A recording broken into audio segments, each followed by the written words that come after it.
What's up guys? Welcome to Day 108.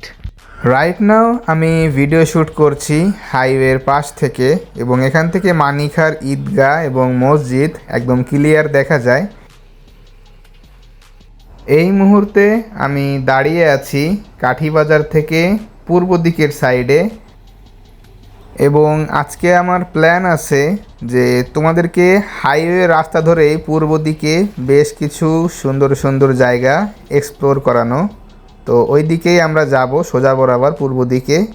তো আর দেরি না করে চলো যাওয়া যাক। পূর্ব দিকে রাস্তা ধরে বেশ কিছুক্ষণ যাবত হাঁটার পরে পাশেই চোখে পড়লো এরকম দৃষ্টিনন্দন সুন্দর একটা বাড়ি। ইনশাল্লাহ আগামীকাল এখানেও আমরা যাব। কাঠিবাজার অনেকটা পিছনেই রেখে এসেছি, তো এগিয়ে যাচ্ছি সামনের দিকে। এখানে আশপাশে অনেক বাঁশঝাড় আছে, তাছাড়া অনেক ফলের গাছ এখানে আশপাশে আছে, সামনে আরও তোমরা দেখতে পারবে। গাইস, আমরা চলে এসেছি আমাদের প্রথম পয়েন্টে। তবে সেখানে যাওয়ার আগে তোমাদেরকে আমি দেখাইতে চাই এই সুন্দর কাঁঠাল গাছগুলা। দেখো কত সুন্দর কাঁঠাল ধরছে গাছে, কতগুলো কাঁঠাল একটা গাছে ধরছে, দেখো জাস্ট খালি একদম বিউটিফুল লাগতেছে দেখতে। আর এগুলো কিন্তু কোনো ব্যক্তি মালিকানাধীন নয়, এরকম এমনি গাছে ধরে আছে, যার মন চায় সে নিয়ে যায় পেড়ে। শহরে তো আমরা এগুলো অনেক দাম দিয়ে কিনে খাই, বাট গ্রামে এইগুলো আনলিমিটেড পাওয়া যায়। আমরা চলে এসেছি আমাদের প্রথম পয়েন্টে। এই জায়গাটার নাম মূলত রায়ের পাশা। তোমাদেরকে একটু আশপাশের পরিবেশ দেখাই। দেখো কতটা সুন্দর লাগছে, একদম বিকালে নিরিবিলি, কি সুন্দর একদম সব কিছু সবুজ, কোনো রকম ঝামেলা নেই, ক্যাওস নেই, শহরের মতো একদম নিরিবিলি। আর সামনে তোমার ব্রিজের কাজ চলছে। তো চলো হাইওয়ের দিকে আমরা উঠি এখন। ব্রিজে উঠলে আরও আশপাশটা অনেক বেশি ক্লিয়ার দেখা যাবে, তো আমরা ব্রিজে যাব। তো তার আগে দেখো আমরা পিছনে কতটা পথ পাড়ি দিয়ে এসেছি। কাঠিবাজার থেকে এখানে আসতে মোটামুটি 5 থেকে 10 মিনিট সময় লাগে হেঁটে আসতে। তো লোকাল ভাষায় এই ব্রিজটার নাম হচ্ছে মনুমোল্লা ব্রিজ। তবে এই ব্রিজটার নাম একজন লোকের নামে কেন করা সেটা আমার ক্লিয়ার জানা নাই। আমি এখন বসে আছি ব্রিজের রেলিংয়ের ওপরে। অবশ্যই এটা অনেক রিস্কি, তবে আমার অভ্যাস আছে, তোমরা আবার কেউ ট্রাই করো না আমাকে দেখে। গাইজ, বাম পাশে মূলত এখানে একটা ব্রিজের কাজ চলছে, বেশ বড় সড়ো পরিসরে একটা ব্রিজ তৈরি করার চিন্তাভাবনা এরা করছে এবং কাজ চালিয়ে যাচ্ছে। এখানে আগে একটা ফল ছিল রাস্তা তোমার খাল পারাপার হওয়ার জন্য। আর পাশেই দেখতে পাচ্ছ এখানে আমার একটা আত্মীয়ের বাড়ি আছে, এখান থেকে যাওয়া যায়। আর এখানে তোমরা একটা পরিত্যক্ত ব্রিজের 2টা পিলার দেখতে পারবা। ব্রিজটা অনেক চিকুন ছিল, তো যাতায়াতে অনেক সমস্যা হতো, তো যার জন্য এটা পরবর্তীকালে তুলে ফেলা হয়। ওইটা হচ্ছে সেকেন্ড পিলার। তোমরা এই জায়গাটার একটা ওভারঅল ভিউ এনজয় করো।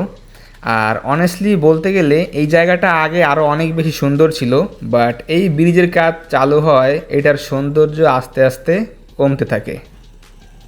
গ্রামবাসীর অনেকের কাছ থেকেই জানতে পারলাম যে এই ব্রিজটা অনেক বেশি বাজেট নিয়ে করা হচ্ছে। আর তোমরাও দেখলে একটা আইডিয়া পেয়ে যাবা যে কতটা খরচাপাতি এখানে হচ্ছে।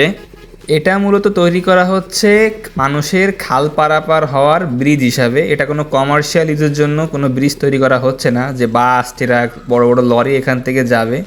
এটা শুধুমাত্র গ্রামবাসীর সাথে হাইওয়ের একটা সংযোগস্থল হবে, যেন মানুষ সহজভাবে খালটা পারাপার হতে পারে, কারণ এখানে একটা খাল আছে।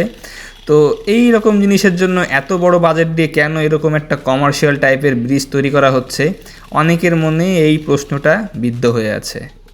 এখন তো এই জায়গাটায় ভরপুর কাজ চলছে, বাট আগে যখন আমি এইখানে আসতাম দিনে দুপুরে আমার খুব ভয় করতো, কারণ জায়গাটা খুবই নিস্তব্ধ এবং ঝমঝমে পরিবেশ থাকে এখানে।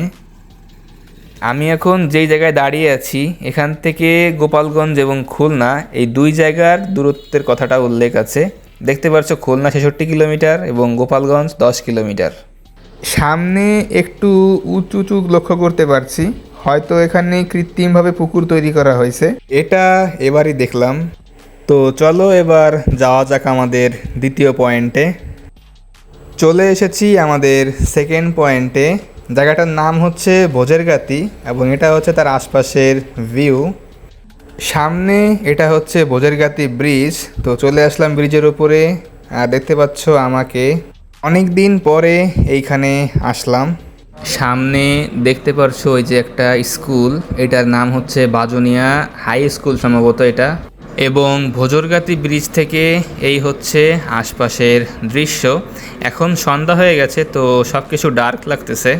এই জায়গাটা অন্য সব জায়গা থেকে একটু বেশি নিরিবিলি, তো তেমন একটা লোকজন এখানে খুব একটা যাওয়া আসা করে না, আমি দেখি নাই। আর এখানে যানবাহনগুলো বেশ ভালো স্পিডে যায়, যেহেতু কোনো রকম পাবলিক গ্যাদারিং নাই। তো গাইস, অলরেডি বেশ সন্ধ্যা হয়ে গেছে, আমাকে আবার কাঠিবাজারে দ্রুত ব্যাক করতে হবে। তো ভিডিওটা আজকেরা এখানেই শেষ করছি, দেখা হচ্ছে আগামীকাল। আল্লাহ হাফেজ।